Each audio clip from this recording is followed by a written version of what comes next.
मेरे हिसाब से ग्रेस नॉट में लेने का कोई मतलब नहीं है। खास इसको कुछ मतलब मुझे कुछ इतनी समझ में नहीं आई, जैसे मैंने सेकंड ईयर में पहुंच नहीं पाएंगे फर्स्ट ईयर से, तो फ़ायदा क्या है पढ़ाई का। Hello guys, welcome to another video.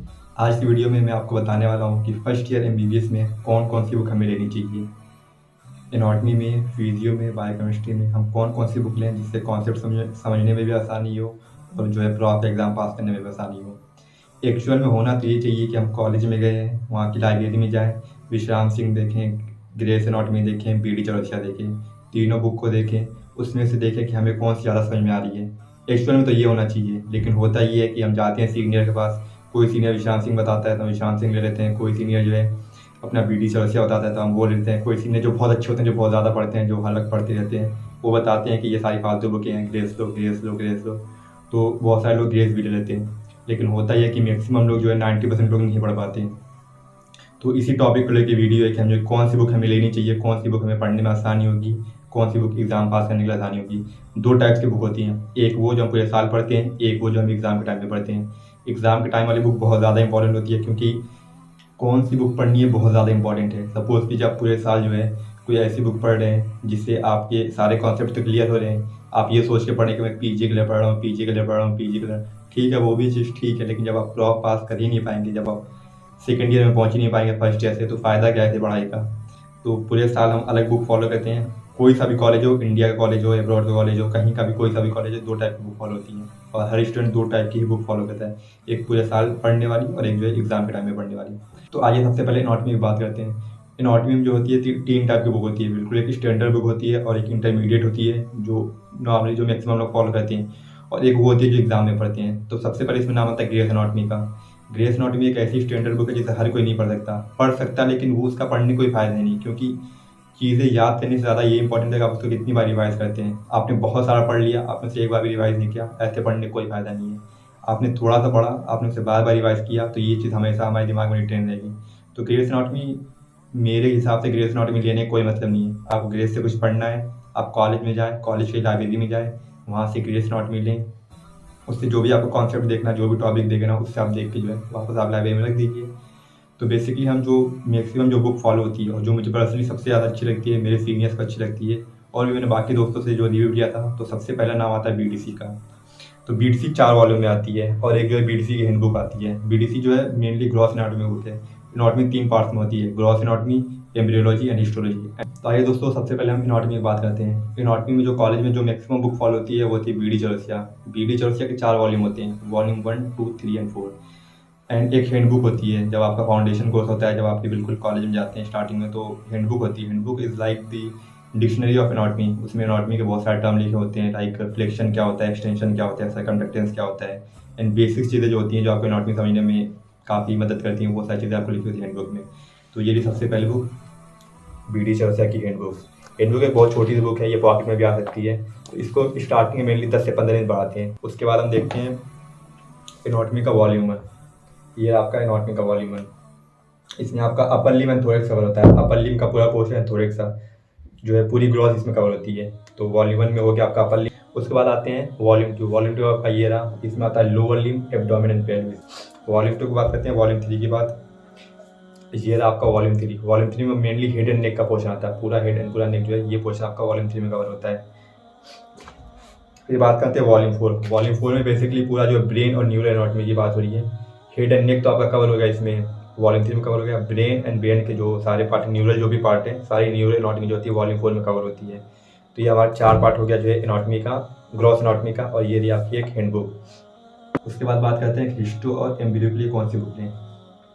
तो मैंने जो एम्ब्रियो की बुक ली थी वो ये थी, विश्राम सिंह एम्ब्रियोलॉजी। मुझे पर्सनली ये बुक बहुत ज़्यादा अच्छी लगी थी, तो मैंने इसे फॉलो किया था एम्ब्रियो के लिए। पूरे साल जो पढ़ने के लिए जो है मैंने ये बुक फॉलो की थी। आप इसे पढ़ के देखिए, काफ़ी डिटेल में, काफ़ी अच्छे से इसमें लिखा हुआ है। उसके बाद अगर हिस्टो की बात करें तो हिस्टो की ये बुक रही, पूरा कॉलेज जो है इस बुक को फॉलो करता है, इंद्रवीर सिंह ऑफ हिस्टोलॉजी। ये इंद्रवीर सिंह की लिखी हुई बुक है हिस्टोलॉजी की। ये बहुत अच्छी बुक है, इसमें काफ़ी चीज़ें जो है डिटेल में दी हुई हैं, सारी चीज़ की हिस्टोलॉजी इसमें कवर की गई है। हिस्टो पढ़ने का एक और अच्छा तरीका ये है कि जो है, जैसे कि आप कॉलेज में जाते हैं तो आपके फाइल मिलते हैं हिस्टो फाइल। आप अभी किसी सीनियर से पूछिएगा, उनके पास वीडियो पड़ी हुई हिस्टो की। तो जैसे मैं आपको दिखा दूंगा कि हिस्टो फाइल किस तरीके की होती है। ये देखिए, इस तरीके की हिस्टो फाइल आपकी होती है, और जो है आप किसी सीनियर से मांग लीजिएगा, इसमें सारी हिस्ट्री बनी होंगी या इसके फीचर्स लिखे होंगे, तो इससे आप पढ़ेंगे तो किसी बुक को पढ़ने से अच्छा जो इसे पढ़िए। एटलीस्ट आपको पता हो एग्जाम में जो है कैसे लिख के आए एंड क्या क्या उसके फीचर्स हैं। इसमें काफ़ी कंसाइज में जो है, अगर कोई सीनियर अच्छा सीनियर से पूछेगा उनके पास इसकी PDF पड़ी होगी। तो इस बेसिकली इसे कहेंगे फाइल, कहेंगे इसे हिस्टो फाइल कहते हैं वहाँ पे कॉलेज में। आप किसी सीनियर से बोलिएगा बॉस आपके पास हिस्टो फाइल की जो है, या सर जो भी आपके कॉलेज में बोलते होंगे कि हिस्टो फाइल की जो है आपके पास PDF पड़ी होगी, तो वो आपको प्रोवाइड कर देंगे। उससे आप पढ़ के देखिएगा तो वो काफ़ी ज़्यादा ईजी होगा समझने में और एग्जाम में लिखने में भी काफ़ी ज़्यादा ईजी होगा। तो ये बात है कि ये सारी बुक्स थी वो जो हम पूरे साल पढ़ते हैं। अब बात करते हैं उन बुक्स की जो सिर्फ एग्जाम टाइम में पढ़ते हैं। मेरे पास है नहीं, मैंने जो बुक ले रखी थी, एक बुक आती है सिलेक्टिव एनाटॉमी विश्राम सिंह करके, 2 वॉल्यूम आते हैं, वॉल्यूम 1 एंड वॉल्यूम 2। खास बात ये है कि बहुत छोटी बुक होती है, उसमें आपकी चारों पार्ट्स की पूरी समरी, हिस्टो, एम्ब्रियो सब कुछ आपका A to Z उसमें सब कुछ दिया होता है। तो अगर आपको एग्जाम में अच्छे नंबर से पास होना है तो उस बुक को ज़रूर फॉलो करें। उस बुक की हम फोटो में यहाँ पे आपको दिखा देता हूँ कि जो है सिलेक्टिव एनाटॉमी वॉल्यूम 1 कैसे दिखती है, सिलेक्टिव एनाटॉमी वॉल्यूम 2 कैसे दिखती है। आप इसे स्टोर से भी मंगा सकते हैं या फिर ऑनलाइन भी से मंगा सकते हैं, ज़्यादा महंगी बुक आती भी नहीं है। तो इस बुक को ज़रूर फॉलो करें, क्योंकि इसके बिना एग्जाम में पास होना बहुत मुश्किल है। तो ये थी कंप्लीट बात एनाटॉमी की। अब बात आते हैं फिजियो की। फिजियो में बहुत सी बुक होती है, कोई टीचर बोलते हैं गार्टन ले लो, कोई टीचर बोलते हैं कैनॉन ले लो, कोई सीनियर बोलता है AK जैन ले लो। जैसे कि AK जैन अच्छी बुक है, इसमें कोई डाउट नहीं है एंड काफ़ी डिटेल में लिखा हुआ है, लेकिन AK जैन की ये एक ड्रॉबैक मुझे लगा था कि एग्जाम टाइम में उसे रिवाइज नहीं कर सकते। तो मुझे जो फिजियो के लिए सबसे अच्छी बुक लगी थी, एक टाइप से वो एग्जाम प्रिपरेटरी टाइप की बुक है, वो सिर्फ डिटेल में नहीं बताते। अगर आपको डिटेल में पढ़नी है तो आप बेशक गाइटन ले सकते हैं, कैनॉन ले सकते हैं, लेकिन आप उसे पढ़ के एग्ज़ाम पास नहीं कर सकते हैं। उससे पढ़ के एग्ज़ाम पास करना बहुत ही मुश्किल है। गाइटन से या कैनॉन से या AK जैन से भी, इन सब बुक से एग्ज़ाम पास करना बहुत मुश्किल है। एग्ज़ाम पास करने के लिए मेनली 2 बुक आती हैं। पहला आपकी आती है सेमुलिंगम, जो कि काफ़ी मोटी बुक है और काफ़ी ईजी लैंग्वेज में लिखा हुआ है, बिल्कुल NCERT टाइप की बुक है वो। और दूसरी आपकी आती है वेंकटेश, 2 बुक आती है। तो सबसे पहले सेमुलिंगम की बात कर लेते हैं। ये रही आपकी सेमुलिंगम, जो पर्सनली मैंने फॉलो की थी। ये बुक लेने के बाद मुझे कोई और बुक लेने की ज़रूरत नहीं पड़ी थी। एग्ज़ाम पॉइंट ऑफ व्यू से ये बुक आपके लिए बहुत अच्छी है। बाकी अगर आपको गाइटन एंड कैनॉन पढ़नी है तो उसके लिए आपको खरीदने की ज़रूरत नहीं है, वो आपकी लाइब्रेरी में ईजिली मिल जाएगी, वहाँ से आप जाके लेके जो है पढ़ सकते हैं। बाकी जो है इस बुक को रखिए जो है एग्ज़ाम पास करने के लिए। तो ये होगी आपकी फिजियो का, कि फिजियो में जो है गाइटन आती है, कैनॉन आती है, इंदु खुराना आती है एंड सेमुलिंगम आती है, वेंकटेश आती है। तो बुक तो बहुत सारी हैं, सब लोग की अलग अलग चॉइस होती है, लेकिन अगर अच्छे से एग्ज़ाम पास करना, आपको प्रॉप पास करना है तो उसके लिए जो है आपको सेमुलिंगम या वेंकटेश, मैं 2 ही बुक रिकमेंड करूँगा, क्योंकि हमारे यहाँ सब लोग यही पढ़ते हैं। एंड भी मैंने दोस्त से कॉलेज में पता किया था कि एग्ज़ाम टाइम पे सब लोग ये बुक पढ़ते हैं। अब जैसे सेमुलिंगम होगी, इसे आप एग्ज़ाम टाइम पे नहीं पढ़ सकते हैं, ये इतनी मोटी बुक है, इसे आप एग्ज़ाम टाइम पे नहीं पढ़ सकते हैं, इसको आपको पूरे साल पढ़ना ही पड़ेगा। तो डेली का आप अगर जो है आधे घंटे 1 घंटे सेमुलिंगम पढ़ते हैं तो ये आराम से आपकी 6 से 7 महीने में आराम से खत्म हो जाएगी।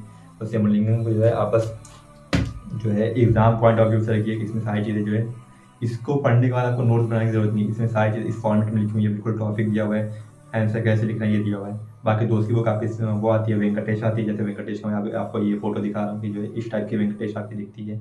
वेंकटेश भी पढ़ने में काफ़ी ईजी है, इसे आप अगर एग्ज़ाम के 3 महीने पहले भी लेते हैं तो इससे पढ़ के जो है एक हद को पास तो हो सकते हैं इससे पढ़ के। वेंकटेश में बहुत ईजी लैंग्वेज में लिखा हुआ है, बहुत कंसाइज लिखा हुआ है, जितनी ज़रूरत है उतना ही जो है इसमें लिखा हुआ है। ये होगी आपकी कंप्लीट फिजियो की बात। अब बात करते हैं बायोकेमिस्ट्री की। बायोकेमिस्ट्री एक ऐसा सब्जेक्ट है जिसको पढ़ने के लिए लोगों के पास टाइम नहीं होता। फर्स्ट ईयर में जाते हैं तो 3 सब्जेक्ट होते हैं, एनाटॉमी फिजियो पढ़ते पढ़ते लोग इतने ज़्यादा बिजी हो जाते हैं कि बायोकेमिस्ट्री पढ़ने का टाइम नहीं मिलता।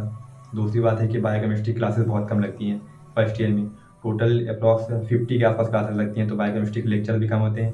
बायोकेमिस्ट्री स्टूडेंट इतना पढ़ भी नहीं पाता, क्योंकि बायोकेमिस्ट्री इतनी इंटरेस्टिंग नहीं होती in comparison to anatomy and physio. Anatomy तो बहुत इंटरेस्टिंग है, एनाटॉमी पढ़ने में बहुत मज़ा आता है। कोई फर्स्ट ईयर में जाता है वो पूरे पूरे दिन एनाटॉमी पढ़ता रहता है, तो एनाटॉमी और फिजियो में इंसान ऐसा बिजी हो जाता है कि उसको बायोकेमिस्ट्री पढ़ने का टाइम नहीं मिलता। तो बायोकेमिस्ट्री पढ़ने के लिए अलग से टाइम निकालना पड़ता है, क्योंकि फिजियो एनाटॉमी सिलेबस इतना तेज़ी से भागता है क्लास में, क्योंकि उनको जो है 1 साल के अंदर ये सारा सिलेबस खत्म करना है, जो कि प्रैक्टिकल सी बात है, इम्पॉसिबल सी बात है। लेकिन उन्हें NMC ने गाइडलाइन दे रखी है कि ये टॉपिक बढ़ाना है, ये टॉपिक नहीं बढ़ाना, ये टॉपिक बहुत ज़्यादा इंपॉर्टेंट है। अब तो वैसे भी कॉम्पिटेंसी बेस्ड जो है स्टडी होती है, उसमें NMC सारी चीज़ें पहले बता देती है कि ये टॉपिक आपके लिए इंपॉर्टेंट है।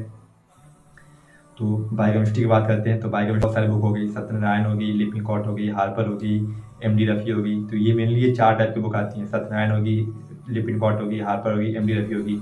इन्हीं चारों में से लोग जो है कोई ना कोई बुक पढ़ते हैं। तो सबके मुँह से सुनने थे सत्यनारायण सत्यनारायण, तो हमने जाके जो है सत्यनारायण उठा के ला दिए। ये लिखते सत्यनारायण, ये बुक मैंने सिर्फ ली थी, मैंने पढ़ी एक भी दिन नहीं थी। ये रही सत्यनारायण की बुक रही।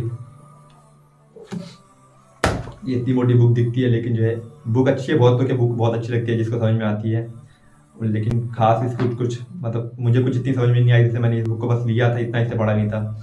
मैंने एक बुक ऐसी जिसका बहुत कम लोगों ने नाम सुना था, प्रसाद नाम से एक बुक आती है जिसके फोटो मैं आपको यहाँ पे दिखा देता हूँ। ये बुक मैंने ली थी। प्रसाद मुझे one of the best book लगी, नॉलेज के लिए भी, एग्जाम के लिए भी। उसमें सारे कॉन्सेप्ट बहुत डिटेल में दिए हुए हैं, किस तरीके से एग्जाम में लिखना है, कौन से क्वेश्चन कितने मार्क्स आएगा, उस पर कितना लिखना है, प्रीवियस ईयर क्वेश्चन उसमें दिया हुआ है, क्वेश्चन के जो फॉर्मेट उसमें दिए हुए हैं, क्वेश्चन पेपर के फॉर्मेट्स उसमें दिए हुए हैं। तो ए टू जेड जो है प्रसाद में सारी चीज़ें दी हुई है। Prasad one of the best book है बायोकेमिस्ट्री के लिए। तो उम्मीद करता हूँ आपको समझ में आया होगा कौन सी बुक लेनी चाहिए, कौन सी बुक नहीं लेनी चाहिए, एग्जाम टाइम के लिए कौन सी बुक है, पूरे साल पढ़ने के लिए कौन सी बुक है, कौन सी बुक सिर्फ लाइब्रेरी के लिए, कौन सी बुक खरीदनी है, कौन सी बुक नहीं खरीदनी है। सीनियर्स की बात सुन के जो है कोई सीनियर ने कुछ ना कहा, कोई सीनियर ने कुछ ना। अब यहाँ पे जो है मेरे बहुत सारे जूनियर थे, वो मेरे बैच का अलग अलग लोगों से बात करते थे। अब किसी को जो है एक डिजाइन अच्छी लगी तो उन्होंने एक डिजाइन बता दी, किसी को सेमोलिंगम अच्छी लगी उन्होंने एक सेमोलिंगम बता दी, किसी को गाइटन अच्छी लगी उन्होंने गाइटन बता दी, किसी को गेनोन अच्छी लगी तो उन्होंने गेनोन बता दी। अब एक जूनियर के पास 3-3 बुक पड़ी हुई है, जो सीनियर जो सी बता दे रहे हैं वो बुक खरीद ले रहे हैं। तो ऐसे बुक खरीदने से जो कलेक्शन बनाने से पढ़ाई थोड़ी होती है। पढ़ने के लिए जो है कोई एक बुक को जो आपको स्ट्रिक्टली फॉलो करना पड़ेगा तब पढ़ाई होती है। आज की वीडियो में बस इतना ही। आई होप आपको ये वीडियो समझ में आई होगी, आपको काफ़ी कुछ क्लियर होगा कि फर्स्ट ईयर में आगे कौन सी बुक लेनी चाहिए, कौन सी बुक नहीं लेनी चाहिए।